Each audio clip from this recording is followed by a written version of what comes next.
Hi, I'm Jessica, and when I'm not drinking all the coffee, watching Razorback sports, or hanging out with my family of boys, it's my passion to help elementary music teachers just like you find your unique teaching style. My goal with this podcast is to share helpful tips, strategies, and to give you the motivation you need to gain momentum in your teaching so you can continue being the music teacher rock star you already are. Welcome to episode 29. In this episode, I'm going to talk about ways you can recharge as a teacher over winter break. That was kind of a mouthful, but I truly believe that it is so important for teachers to recharge and so you can come back in January feeling ready to go again. And I'm going to give you some ways that you can do this and talk about ways that you do not need to feel guilty about recharging. And share some stories of ways I recharged over winter break. Now, you're listening to me, you may hear me sounding kind of like I have a cold, and I do. I have been meaning to record this episode for about a week now, but you would not have been able to understand me until today. But you may be listening to this later on anyways. But I kind of didn't record an episode since before Thanksgiving. I allowed myself, speaking of taking a break, been catching up on a lot of things, and we've been dealing with some things with our one of our sons, and so there's just been a lot going on. So I basically took a little bit of a break from the podcast, but I plan to record today's episode, and then I'm gonna, after Christmas break, record every week again, like I have been up until now. And so, sorry, that was a little bit of a tangent, but I want to share one of my favorite memories of winter break before I talk to you about some ways you can relax over winter break. Gosh, I can't remember what year it was. It was either 2004, 2005, and it was probably like the second day winter break had started. And my husband is in the IT industry, and so I was off, but he still had to go to work. And we lived in Tulsa, Oklahoma at the time. And he said, okay, I'm off to work, and opened the garage, and the big garage door, and snow, I'm not joking when I say this, was all the way to our roof. And you guys, we've never seen this much snow in our life. I know some of you in other parts of the country or Canada or other places that get a lot of snow, you're used to seeing that. We're used to seeing, we either get a dusting of snow. We live in Arkansas now, but it's the same way. We get a dusting of snow, or maybe I've seen up to 2 feet. But this was the biggest snowstorm we have ever experienced. And what happened was the snow drifts came in and just kind of like piled up, all the way to our roof. So luckily, the weathermen sometimes will say, prepare for the storm. And the people around this part of the country go crazy. Everybody jokes about getting your milk and bread, and it's true. And that time, I'm glad I listened, because I had our kitchen stocked with food, because there was nobody was going anywhere. It wasn't even like a snowplow. Oklahoma was not prepared for this mess. So what I'm saying is this, honestly, my husband still had to work from home, but that winter break really showed me what it meant to take a break. I couldn't go anywhere. I wasn't even a mom yet, but I had to just basically force myself to relax. I think there was even a couple times our power would go in or out. So I didn't even have internet. I had to just really find ways to just relax, which is hard for me. And it's hard for a lot of teachers to stop and just really relax and, and not have your mind going 100 miles a minute, And so that story, you may have a similar story to that, where you're kind of just forced to relax and get under a cover and read a good book and really be like, you know what? I can't go anywhere today anyway, so I'm going to stay in my pajamas and not feel guilty about it. It is what it is.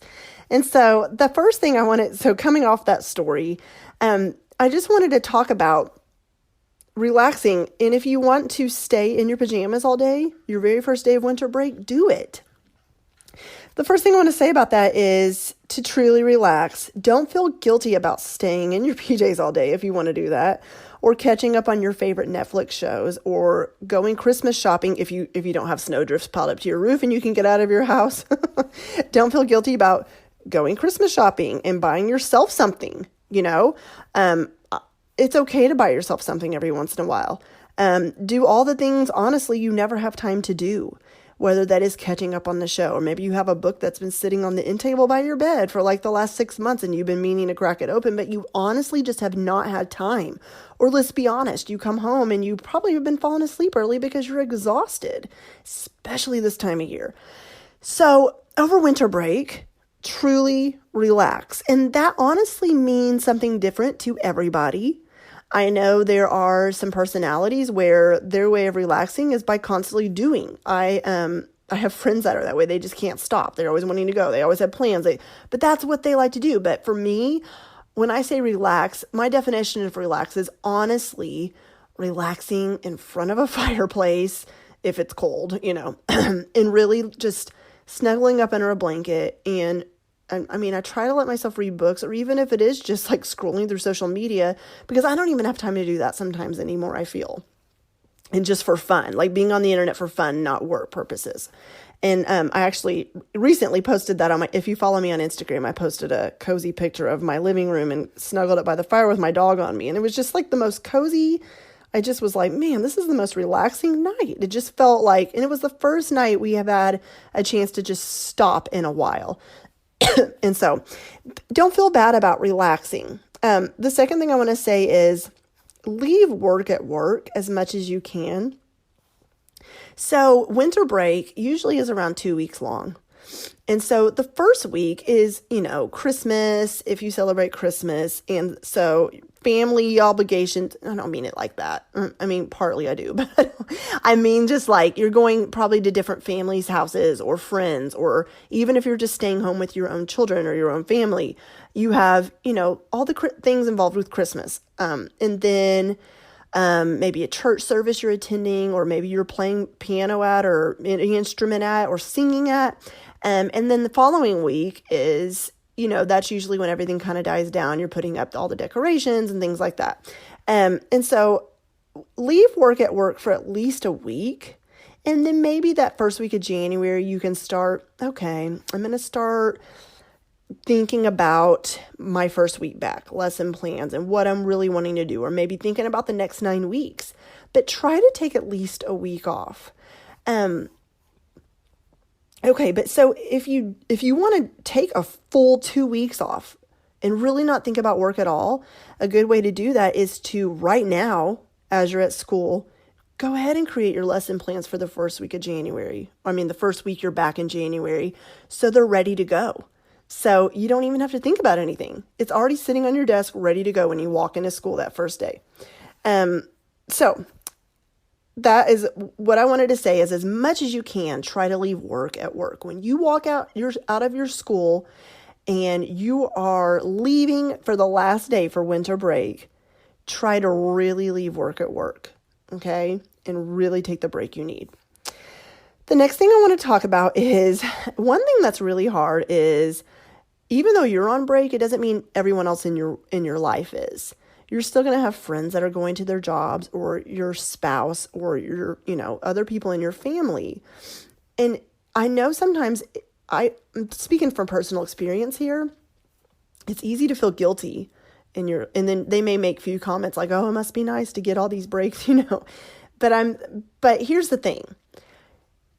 People truly do not understand first of all, what it's like being a teacher. But second of all, what it's like to be a music teacher in the month of December. And third of all, what the kids are like the week before winter break. There is truly no word to sum it up. So they're, going to their job where they're working with adults, and that's all great and dandy and everything. But they're not dealing with 25, little human beings who are pretty much on a sugar Santa rush all at the same time, all day long. You just leave just like feeling like, your hair sticking straight up and you're like, I barely made it crawling to your car. It's crazy. Let's just be honest. It's crazy. And so they don't truly understand what it's like. But on top of that, you need to get to the point where you don't need to feel like you need to justify your job to anyone else. You know how hard you work. You know the hours you work outside of school. You know how early you go in and how late you stay. You know how much you pour into those kids each and every day.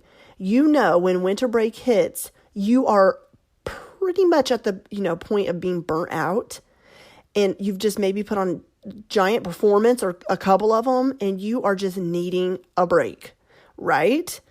And on top of that, these people that are commenting about this, they can just randomly say, I'm going to take a vacation day here, or I'll take one here, or they're saving up their days to take a chunk off here or here.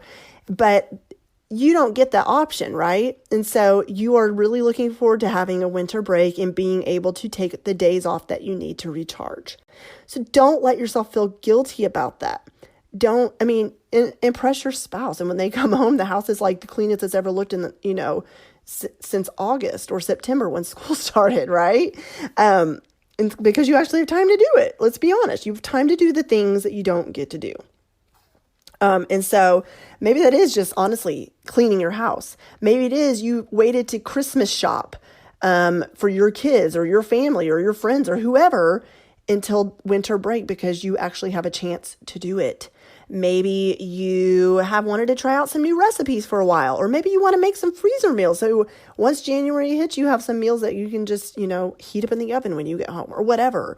Maybe there is a craft. I'm not crafty, but maybe you are that you've been wanting to try.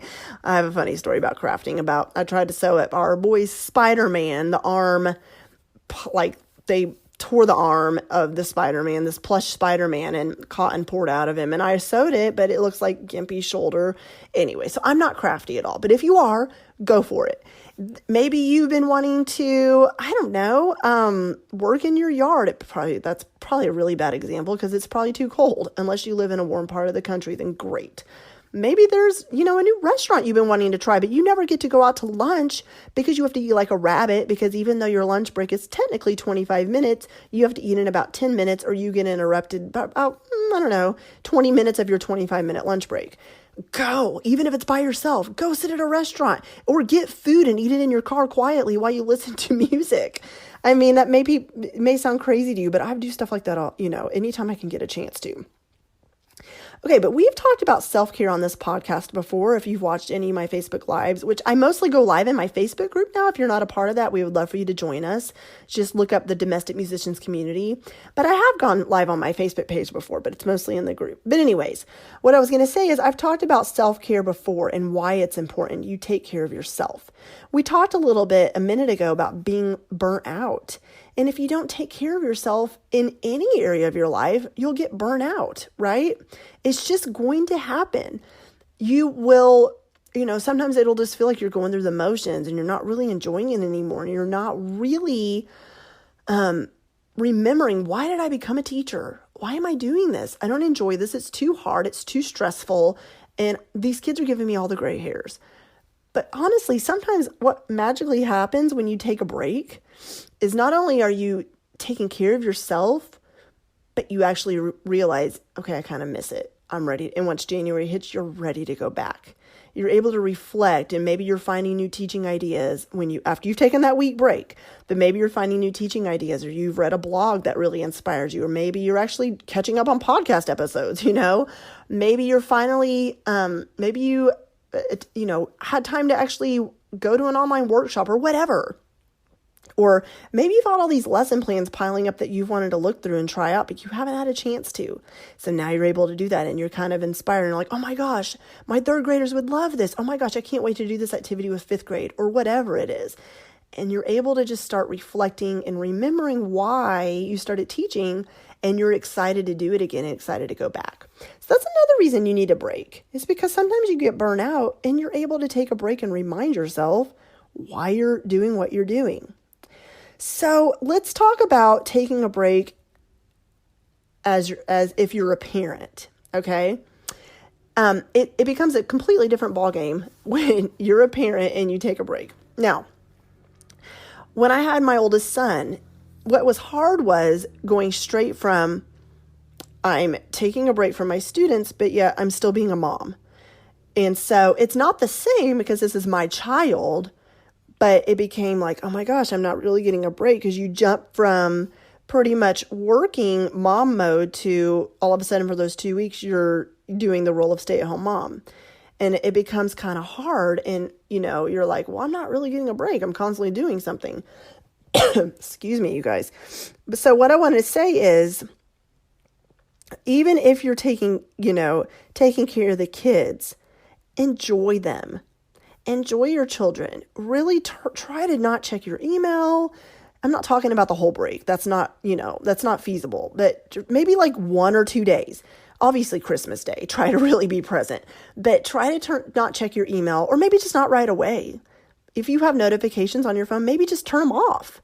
Maybe if you get a text, sometimes I intentionally turn my phone on silent. Maybe it's not the best idea, because if there was ever an emergency, probably not the best idea. But there are certain times I'm really trying to be present with my children, and I'm like, okay, I intentionally leave my phone in another room, or I put it on silent, because I really want them to know, even though sometimes I don't really feel like playing what they're playing, sometimes they just really want you to be interactive and present with them. Because as busy as you've been teaching, they've been equally busy at school. So they may be looking forward to also taking a break, but they're probably also looking forward to spending time with you as a parent. So really try to, play board games, watch a movie together, maybe take them to a movie, or even just stay in PJs, like I said, and watch one at home. I'm really on this PJ kick for some reason. I really like pajamas. But go see Christmas lights, or maybe after Christmas, just really, play with your kids' new toys. Really try to help set them up and really enjoy playing together with them. But after a while, you'll notice your kids are going to be, after you have all the new toys set up, the batteries are in them, or whatever they have, you'll notice they're going to maybe play by themselves a little bit. And when they take their break, that's when you take your break and do all the things we talked about earlier. Maybe reading a book, or get on the computer and do some online shopping for yourself, or maybe just sit and have a cup of coffee and drink it. Usually you have to drink it on the way to work in a mug, probably. I mean, one of those travel mugs. Maybe you can actually sit with a normal cup of coffee and sit and drink it, So there's ways to still relax when you have kids. And I'm not trying to, this conversation is not trying to be too, what am I trying to say? I love my children with my whole heart. I'm just trying to keep it real, and trying to keep, the conversation real, because I know going from teaching mode to mom mode or dad mode is hard sometimes. But really try to interact with your children. And maybe you just need that first day off. Just, maybe it is a whole day of everybody just watching movies. You put the movie on for them, and you just, relax and watch your own Netflix shows. Don't feel guilty about that. It's totally okay if every once in a while you have a tech day. And then, don't just let them stare at the TV all day and, veg out. But if it's the first day of break and you're all just exhausted and you all just need to take a day off, there's nothing wrong with that. And don't feel guilty about that. Can I say that, please? But if you are a mom or a dad, I want you to not forget to still calculate time in for you, which we talked about a minute ago. When they take a break, you take a break. But maybe, there's a kids' day out thing somewhere where you drop them off for like a couple hours and you're able to get your shopping done. Maybe you have a friend who's like, hey, send them over and let them play, and you take time for you. Or maybe grandma's really dying to spend time with the kids, and you take her up on the offer and still take the break you need. Okay. So basically the point of this conversation is, over winter break, I want you to really relax, and really find ways to make a list. What have you been wanting to do that you just have not had time to do because you've been so busy? What have you been wanting to do that maybe, like I said, that book you've been wanting to read, or that Netflix show everybody keeps telling you to watch, but you're like, I don't have time to watch TV right now. Then maybe you binge watch a whole Netflix show and you're caught up, right? So really relax over winter break, and do not feel guilty about relaxing. And then by the time you come back in January, you'll feel refreshed and ready to go. And even if you're not, you've gotten time to take care of yourself. And even if it's hard to go back to school, you feel like, okay, I got a break. I feel a little bit mentally better. All those winter programs are done. You probably have some more programs coming up in the springtime, but you feel better and you feel like you're refreshed. If you have kids, they're refreshed. Everybody's kind of ready to go back to school. So enjoy your holidays, enjoy Christmas or what other winter holidays you celebrate, and spending time with your family and your friends, and take the break you really need. And I will be back on here after Christmas. You guys have a Merry Christmas and Happy Holidays, and I'll talk to you soon. Bye. Thank you so much for listening in to the Elementary Music Teacher Podcast. Be sure to subscribe to the podcast so you never miss an episode. And while you're there, I would love for you to review the show and leave a rating on iTunes. To find out more about how I can help you gain momentum in your elementary music teaching career, head to thedomesticmusician.com, where you'll find free downloads, courses, the blog, and so much more. Continue teaching music and never doubt the impact you're making each and every day in the lives of your students.